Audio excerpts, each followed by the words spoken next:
Untuk makluman, hala tuju REE telah pun kita melihatnya secara keseluruhan rantaian nilai di peringkat huluan, pertengahan dan juga hiliran, dan ia telah dibentangkan dalam mesyuarat Majlis Tindakan Ekonomi Negara ke-6 tahun 2024 yang dipengerusikan oleh Yang Amat Berhormat Tambun.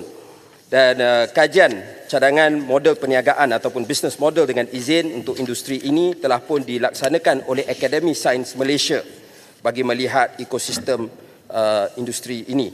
Dan dilihat Malaysia mempunyai potensi yang besar untuk terlibat di dalam industri di peringkat hiliran untuk menjadi negara pengeluar super magnet di dunia, khususnya bagi menyokong perkembangan industri pembuatan kenderaan elektrik.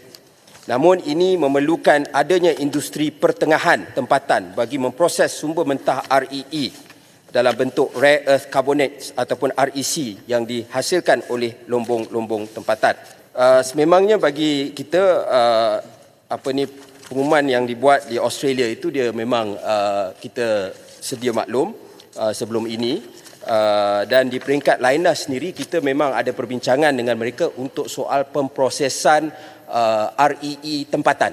Ya, sekarang kita memproses REE daripada Australia dan jenis dia berbeza sedikit dengan apa yang ada di Malaysia, tetapi Lynas telah memberikan komitmen bahawa mereka bersedia untuk membuka satu lagi line untuk memproses REE daripada negara kita. Cuma dan kita mengatakan sebarang tindakan ini tentulah perlu mematuhi syarat-syarat alam sekitar, keselamatan, kesihatan yang ketat. Cuma di peringkat Lynas ialah mereka meminta satu tempoh lesen yang lebih panjang.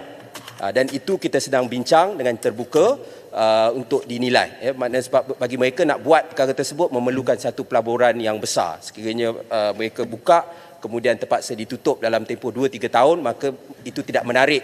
Bukan sahaja mereka, ya, ada syarikat-syarikat yang seperti Supermagnet dan sebagainya yang juga nak membuka kilang di Malaysia. Mereka nak tahu mereka ada masa depan.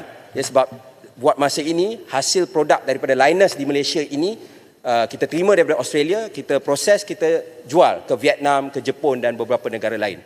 Ya. Adakah ekoran daripada pembukaan kilang Lynas di Australia akan menyebabkan selepas ini Lynas Malaysia tidak akan lagi menerima REE daripada Australia dan menjadikan kilang mereka di sini terbuka untuk memproses REE Malaysia?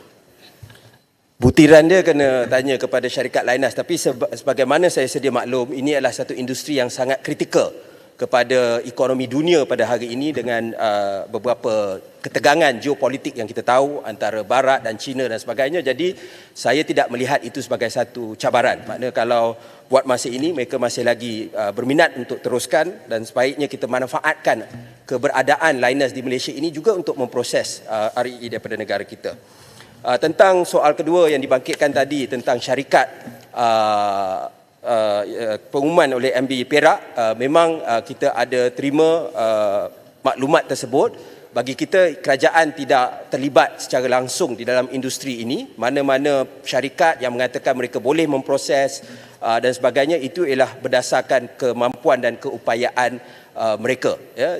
Jadi bagi kita memang ada beberapa syarikat tempatan juga yang menyatakan mereka mampu untuk memproses. Cabaran dia mungkin daripada segi skala dan kos. Yang ini banyak advantage terletak dengan izin kepada syarikat-syarikat negara China dan juga Lynas yang agak established di dalam bidang ini.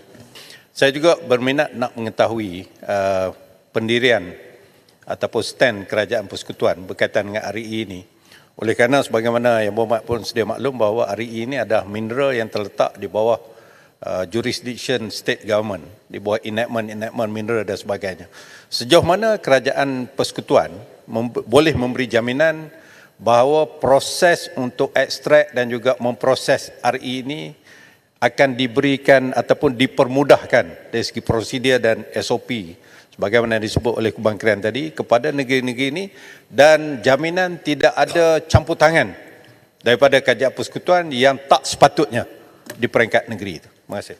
Ya, memang tidak ada campur tangan. Saya ingat Perlembagaan Persekutuan sangat jelas tentang perkara ini. Yang Berhormat Kota Baru pun sangat-sangat arif bahawa isu mineral terletak di bawah bidang kuasa kerajaan negeri. SOP telah pun dikongsikan dengan kerajaan-kerajaan negeri. MB pun ada datang bermesyuarat. Kita telah pun kongsikan SOP Cuma sebagaimana kita juga sedia maklum, bila urusan ekspor dan sebagainya itu termasuklah ya di bawah ruang lingkup Kerajaan Persekutuan. Begitu juga dari segi tata cara. Kita ada Akta Pembangunan Mineral yang digunakan untuk menyelaraskan supaya dibuat secara mampan dan dengan teratur. Kita ada Akta Pembangunan Mineral. Jadi sekarang tidak ada masalah. Memang it's within state power untuk bertindak. Cuma yang kita nak pastikan ialah supaya nilai ini juga saya ingat ada dibangkitkan. Kenapa Yang Berhormat Perdana Menteri mohon supaya tidak dieksport ialah supaya kita dapat menangkap nilai yang lebih tinggi di dalam negara kita. Kita tidak mahu macam awal-awal zaman kejap Yang Berhormat bagi saya ni.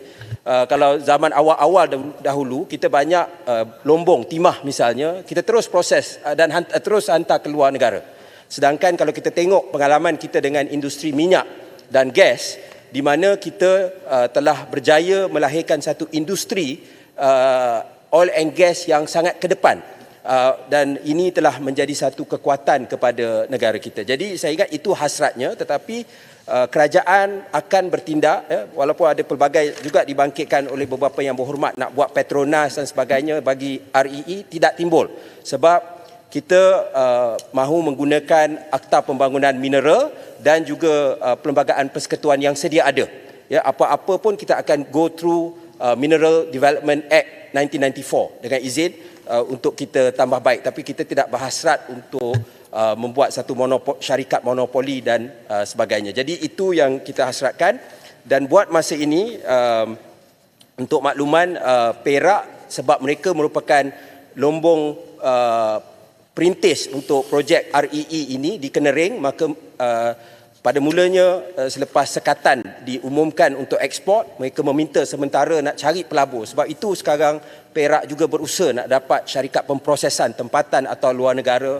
Ada beberapa perbincangan juga di peringkat antarabangsa, tetapi sementara itu sebab sudah ada outstanding stock yang sudah pun di Lombong, maka diberikan kebenaran khas buat tempoh yang munasabah untuk mereka ekspor. Ya, Yang Berhormat.